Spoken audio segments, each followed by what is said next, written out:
waktu Tuhan, bukan waktu manusia. Next ayat firman Tuhan di dalam 2 Petrus pasal 3 ayat 8. Mari kita bangkit berdiri menghormati firman Tuhan. Kita akan baca bersama-sama biar kita mengerti dan paham akan firman Tuhan. 2 Petrus pasal 3 ayat 8. 1, 2, 3. Akan tetapi saudara-saudaraku yang kekasih, yang satu ini tidak boleh kamu lupakan, yaitu bahwa di hadapan Tuhan satu hari sama seperti 1000 tahun, dan 1000 tahun sama seperti satu hari. Baik, puji Tuhan. Silakan duduk. Nah, saudara yang kasih dalam Tuhan, kita melihat di sini dalam surat Petrus pasal 3 ayat 8. Ya, Rasul Petrus mengirim surat kepada umat-umat Tuhan yang ada dalam perantauan di daerah sekitar Asia, dan mungkin ada juga yang ke Eropa. Nah, saudara yang kasih dalam Tuhan, sudah dikatakan, akan tetapi saudara-saudaraku yang kekasih, yang satu ini tidak boleh kamu lupakan. Tolong Pak Dudi kecilkan sedikit. Ya, baik, puji Tuhan saudara. Ya, dikatakan di situ, akan tetapi saudara-saudaraku yang kekasih, yang satu ini tidak boleh kamu lupakan, yaitu bahwa di hadapan Tuhan sama seperti satu hari. Ya, sama seperti satu hari. Ya, yaitu bahwa di hadapan Tuhan satu hari sama seperti 1000 tahun, dan 1000 tahun sama seperti satu hari. Nah, saudara, kita mau lihat latar belakang dari seorang Rasul Petrus ini adalah seorang yang tidak berpendidikan. Dia hanya seorang nelayan biasa, saudara, yang biasa pekerjaannya hanya menangkap ikan. Tapi Tuhan pakai dengan hikmat yang luar biasa, sehingga dia menulis dalam surat-suratnya untuk memberikan kekuatan luar biasa, saudara. Dari mana Rasul Petrus bisa tahu satu hari di hadapan Tuhan, satu hari, ya saudara ya, itu sama dengan 1000 tahun. Jadi di hadapan Tuhan itu satu hari sama seperti 1000 tahun. Nah itu ya. Nah, lihat dari mana dia belajar, dari mana? Tentu dia akan belajar dari kitab suci, saudara ya.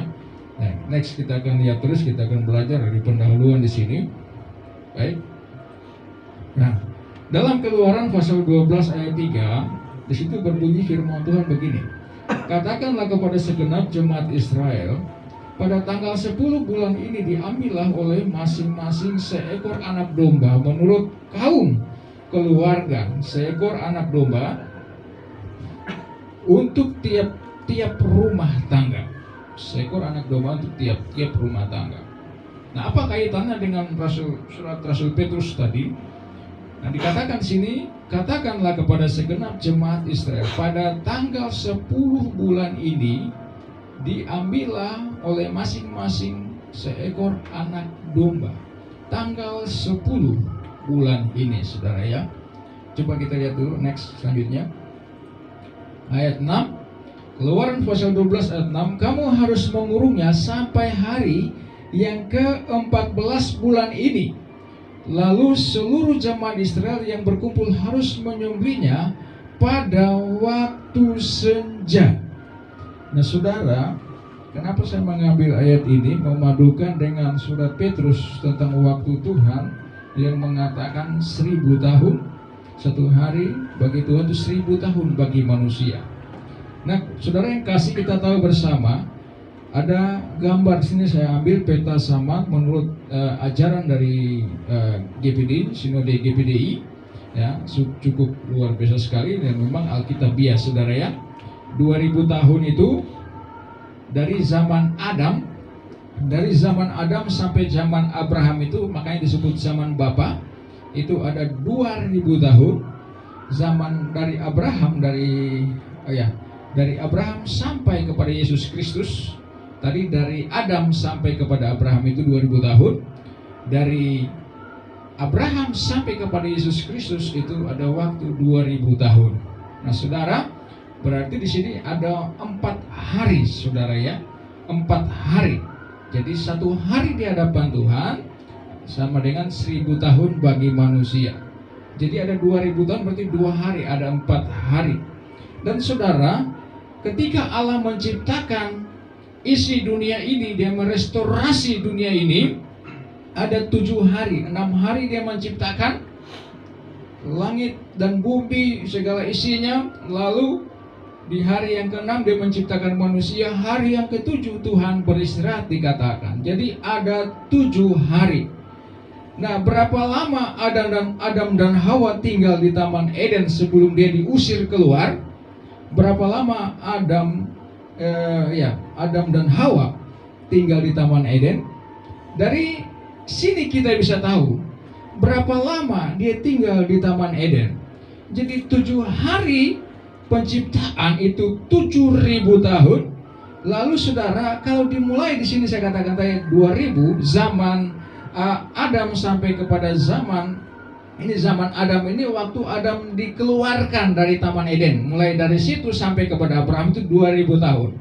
Berarti saudara, ada berapa ribu tahun atau berapa lama Adam dan Hawa tinggal dalam Taman Eden? Kita tambahkan saja 7 tambah 3 berarti berapa saudara? 10. Ya, 7 tambah 3 berarti 10. 3000 tahun Adam dan Hawa tinggal di Taman Eden. Jadi kalau kita membaca kitab suci dari Kejadian pasal 4, ketika Kain membunuh Habel saudara, di situ firman Tuhan sudah mencatat sebenarnya sudah banyak manusia di situ. Ya. Berarti kesimpulannya saudara ya, kesimpulannya ini menurut saya menafsirkan sendiri, kesimpulannya bahwa di Taman Eden sebelum Adam dan Hawa dikeluarkan saudara, mereka sudah punya keturunan di situ. Mungkin sudah banyak. Tetapi yang ditegaskan di sini, kita mau lihat keturunan-keturunan tidak semua saudara ya. Jadi kemungkinan besar yang keluar yang disebut dari keturunan Adam itu Kain dan Habel semua saudara. Dan ketika Kain membunuh Habel, lalu Kain lari, lalu Kain ketakutan, bagaimana kalau aku dibunuh nanti? Diberikan tanda dia supaya tidak dibunuh. Jadi sudah ada orang pada waktu itu, bukan cuma 4 orang, Adam, Hawa, Kain, Habel, bukan cuma 4 orang itu saudara ya, tapi sudah banyak manusia. 3000 tahun mereka tinggal di Taman Eden. Nah saudaraku yang kasih dalam Tuhan, 7 hari penciptaan ditambahkan dengan 3000 berarti 10 hari. Dan firman Tuhan katakan di dalam tadi kita membaca tadi, kita mundur dulu yang tadi ya, Kejadian pasal 12 ayat 3, katakanlah kepada segenap jemaat Israel, pada tanggal 10 bulan ini diambillah oleh masing-masing seekor anak domba. Seekor anak domba sudah diambil, dipersiapkan di hari ke-10. Lalu tadi next di ayat yang ke-6 tadi dikatakan firman, kamu harus mengurungnya sampai hari yang ke-4. Dikurung sampai hari yang ke-4, jangan dulu disembelih, jangan dulu dikorbankan. Pada hari yang ke-4 baru disembelih. Ada darah yang tercurah di situ. Ini merupakan sebuah gambaran tentang kematian Yesus Kristus di atas kayu salib. 4 hari. Jadi 1 hari bagi Tuhan sama dengan 1000 hari bagi manusia saudara. Itu adalah firman Tuhan. Dan firman Tuhan mencatat demikian. Nah saudaraku, tetapi kita harus perhatikan baik-baik kebenaran firman Tuhan supaya kita tidak salah kaprah. Coba kita bandingkan dengan apa yang ada di alam ini. Next, selanjutnya saudara, kita lihat di planet. Kita belajar tentang planet. Saya tertarik saudara ketika saya melihat planet saudara ya. Di planet Mars saudara ya, 687 hari di Mars, di planet Mars sama dengan 365 hari atau 1 tahun di bumi. Jadi kurang lebih 2 tahun di Mars itu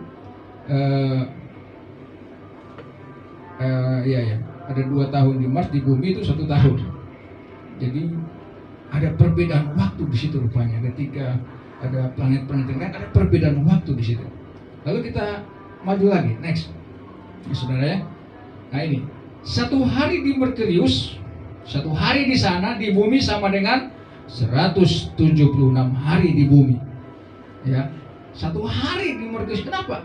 Putarannya tuh agak lambat sekali saudara. Jadi bumi mungkin sudah muter-muter begini, sudah berhari-hari, Merkurius lambat sekali. Ya, 176 hari. Next, kita lihat lagi. Satu planet lagi saudara, kita tidak perlu lihat semuanya. 1 tahun di Neptunus sama dengan 165 tahun di bumi. Ini lebih lambat lagi saudara ya. 1 tahun di Neptunus begitu putar lambat sekali saudara ya. Jadi 165 tahun di bumi. Nah sekarang saudara, kita cuman berimajinasi saja. Kira-kira saudara, kalau Tuhan berkata 1000 tahun bagi manusia sama dengan 1 hari bagi Allah, kira-kira surga di bagian mana saudara ya? Sehingga Allah bisa melihat putaran bumi, dia bisa melihat sebuah umat manusia di situ saudara. Ya, ini cuman kita berimajinasi saja, memikir saudara dengan keadaan yang ada, yang terjadi saat ini. Nah saudara, next. Tetapi kita tidak perlu jauh sampai di sini saudara. Nah, tapi kita melihat sekarang bagaimana waktu Tuhan. Oh sungguh luar biasa saudara. Kita belajar dari kitab Petrus ini. Next, selanjutnya kita lihat. Alkitab mencatat dalam 2 Petrus pasal 8 mengatakan, akan tetapi saudara-saudara yang satu ini tidak boleh kamu lupakan. Saya kasih tanda merah situ. Yang satu ini tidak boleh kamu lupakan, yaitu bahwa di hadapan Tuhan 1 hari sama seperti 1000 tahun. Seperti yang digambarkan oleh Tuhan sendiri kepada Musa dalam kitab Keluaran pasal 12 tadi. Ya, yang awal tadi dari pendahuluan tadi saudara ya. Yang saya katakan demikian. Jangan kita lupakan bahwa Tuhan itu dia tidak lalai menepati janjinya. Next, kita lihat terus lagi belajar. Ada 2 pandangan tentang kedatangan Tuhan Yesus yang kedua kali. Pandangan yang pertama, pandangan yang menganggap bahwa Tuhan Yesus tidak akan datang. Itu tidak mungkin terjadi dalam ayat 4 2 Petrus pasal 3 ayat 4. Dari pandangan inilah sehingga Rasul Petrus menulis kebenaran firman Tuhan dalam 1 Petrus pasal 3 ayat 8 tadi. Kenapa saudara? Karena ada begitu banyak umat-umat Tuhan yang dalam perantauan dengan segala macam tantangan yang mereka alami, dalam segala pencobaan yang berat mereka alami, lalu mereka katakan, kapan saya akan mengalami pertolongan Tuhan? Kapan waktu Tuhan? Katanya Tuhan mau menolong, katanya Tuhan mau datang untuk menghukum orang-orang yang berdosa ini. Ada pandangan, lalu mengambillah kesimpulan bahwa Tuhan tidak akan datang. Lalu Rasul Petrus katakan, kamu jangan salah. 2 Petrus pasal 3 ayat 4, kata mereka, di manakah janji tentang kedatangannya itu? Sebab sejak bapak leluhur kita meninggal, segala sesuatu tetap seperti semula pada waktu dunia diciptakan. Ini pandangan pertama saudara. Mereka menganggap bahwa Tuhan Yesus tidak akan datang kedua kali. Amin. Jangan saudara amin. Saudara mengikuti pandangan ini. Nah saya bilang saudara mengamenkan itu, saudara perhatikan baik-baik. Next. Pandangan yang kedua adalah pandangan orang-orang yang begitu yakin bahwa Tuhan Yesus akan datang, sampai sibuk menghitung-hitung tanggal kedatangannya saudara ya. Akhirnya terjadilah kesesatan. Dari GPGI pernah ada beberapa tahun yang lalu, si buaya itu, pendeta yang mengatakan Tuhan datang tahun 2000, karena menurut hitungan memang pas 2000 tahun.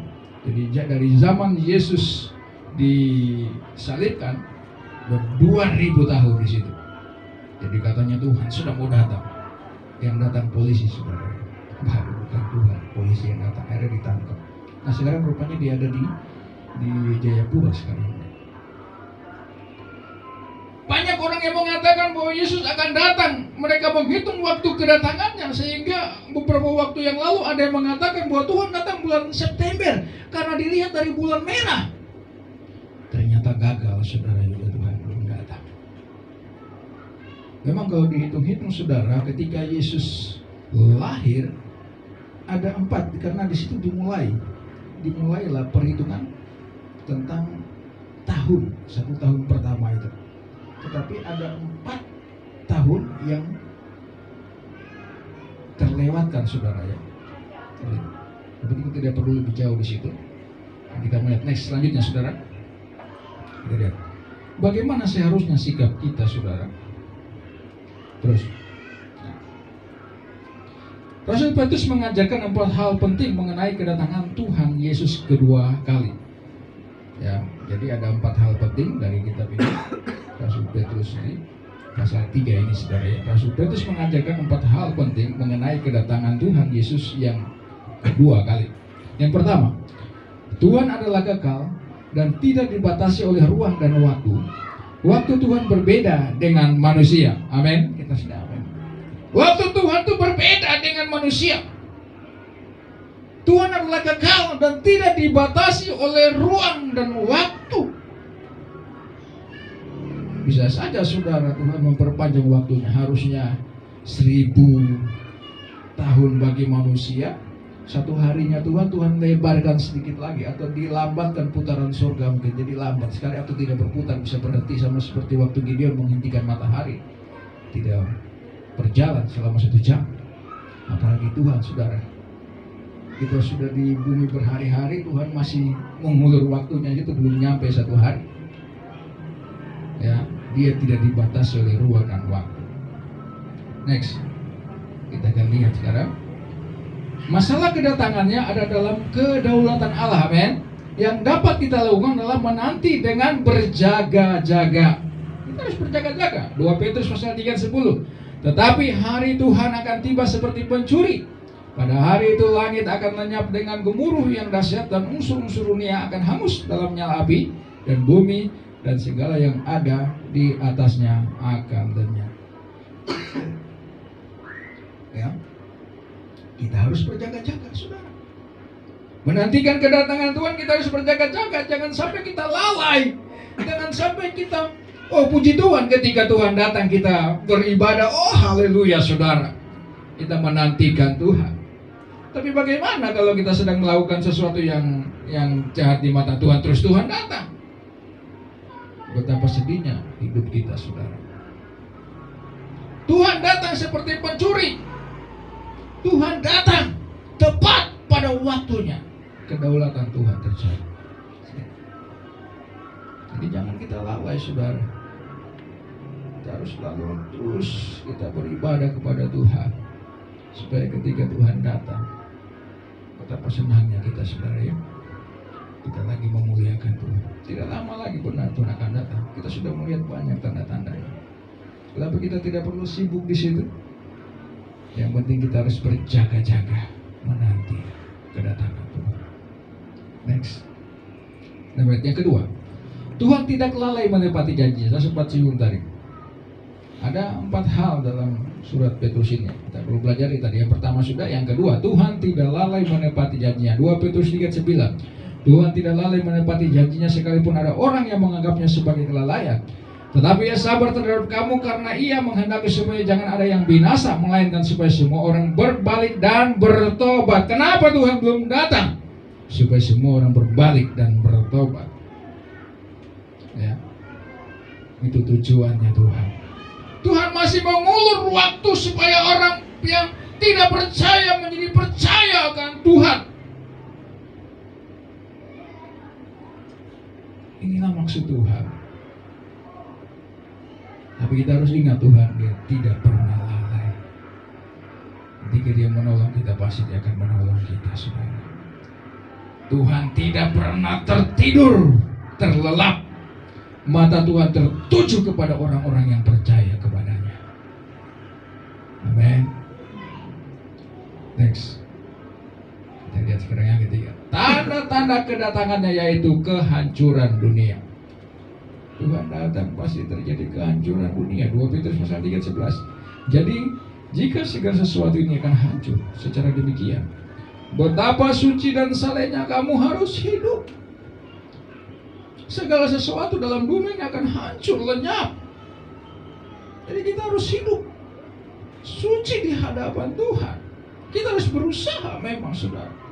Tuhan tidak pernah melihat kita bisa melakukan sesuatu sempurna, tapi yang Tuhan mau lihat ada usaha yang kita lakukan. seperti seorang guru kepada murid-muridnya, saudara. Ketika dia berikan soal, dia tidak ingin supaya diisi atau jawaban itu kosong. Tapi ada usaha yang dikerjakan, tapi jangan isi sembarangan, saudara. Karena ini banyak yang mulai ngisi-ngisi sembarangan, bahaya, saudara. Isi yang sedapat mungkin kita ketahui, kita berusaha untuk mengetahui kebenarannya. Dan usaha inilah yang menjadikan kita suci dan saleh di hadapan Tuhan. Karena dalam dunia ini belum ada yang sempurna. Di dalam Ibrani pasalnya yang ke-12 ayat 14, berusahalah hidup damai dengan semua orang. Firman Tuhan katakan juga dalam kitab, ada satu surat yang katakan, janganlah kamu bodoh, tapi berusahalah untuk mengerti firman Tuhan. Kita belum mengerti, tapi kita harus berusaha untuk mengerti. Itu yang membuat kita suci dan saleh di dalam dunia ini. 2 Petrus pasal 3 yang ke-12, yaitu kamu yang menantikan dan mempercepat kedatangan hari Allah. Pada hari itu langit akan binasa dalam api dan unsur-unsur dunia akan hancur karena nyalanya. Wah, ini saudara, langit juga hancur, saudara. Kita melihat film-film di dunia ini yang melihat tentang hari kiamat, ada asteroid yang mulai mendekati bumi. Ya, bahkan ada beberapa sudah mulai jatuh, lapisan ozon sudah mulai menipis karena manusia, kelakuan manusia di dunia ini, dan akan terjadi kehancuran di dalam bumi ini menjelang kedatangan Tuhan. Next, selanjutnya. Yang keempat, ada pengharapan. Dari surat Petrus ini, pasal 3 ini, tentang kedatangan Tuhan, di situ ada pengharapan. 2 Petrus pasal 3:13, tetapi sesuai dengan janjinya, kita menantikan langit yang baru dan bumi yang baru di mana terdapat kebenaran di situ.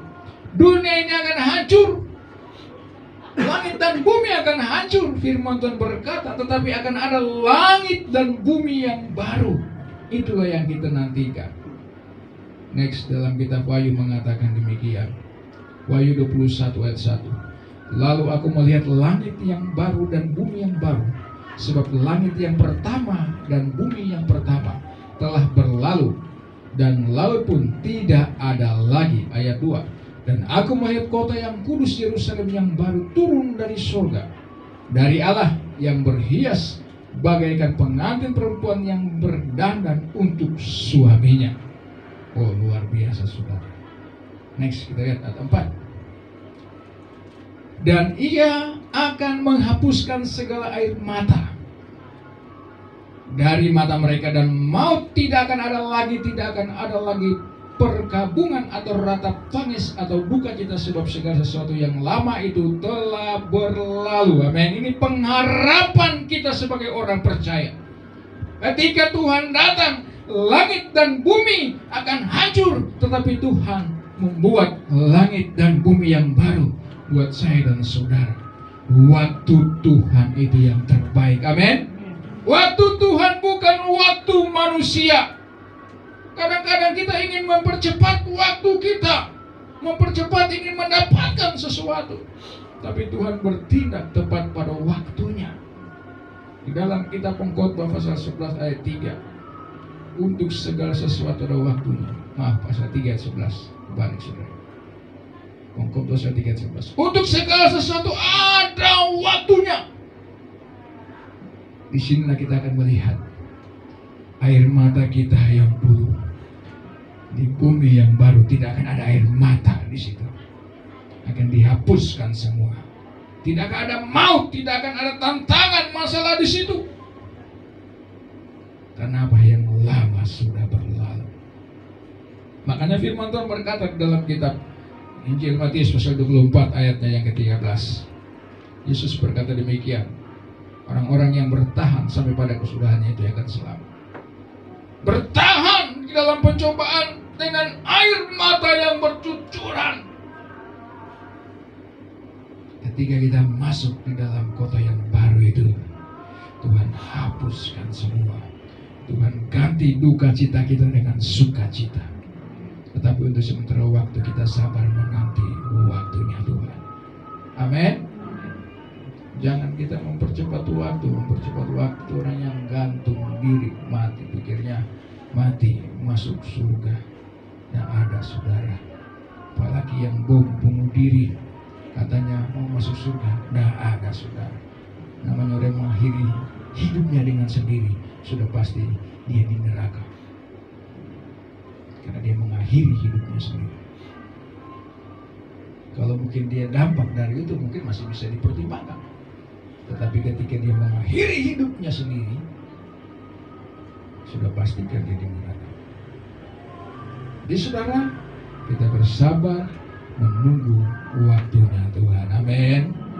Kalau Tuhan berjanji dia akan memberkati kita, pasti kita diberkati Tuhan. Amin. Tuhan berjanji dia akan memulihkan hidup kita, pasti ketika waktunya datang hidup kita dipulihkan. Haleluya. Yang jelas, kalau tiba waktunya Tuhan, semua indah. Dia hapuskan air mata kita.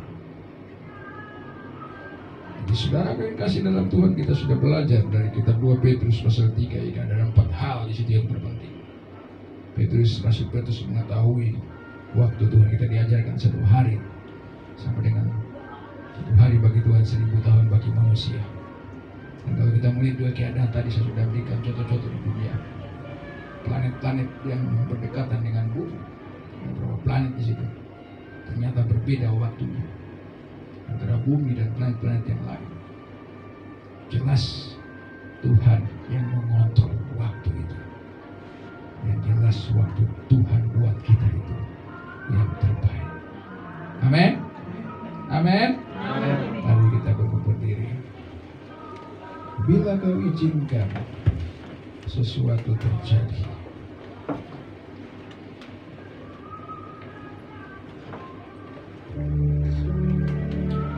haleluya. Terima kasih Tuhan. Terima kasih Tuhan. Engkau sungguh baik buat kita.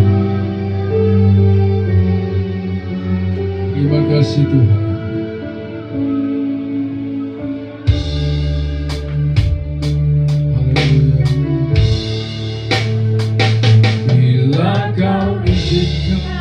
Sesuatu terjadi, ku percaya semua untuk kebaikanku.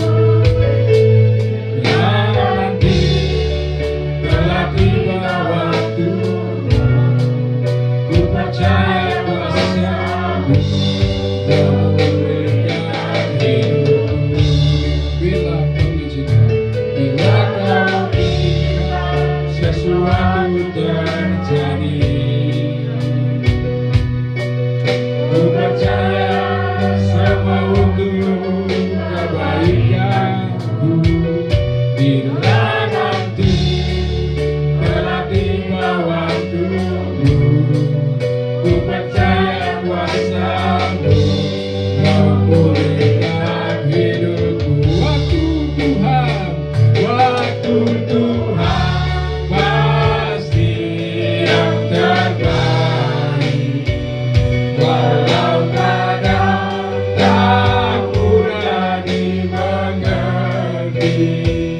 lewati cobaan, ku tetap percaya waktu Tuhan.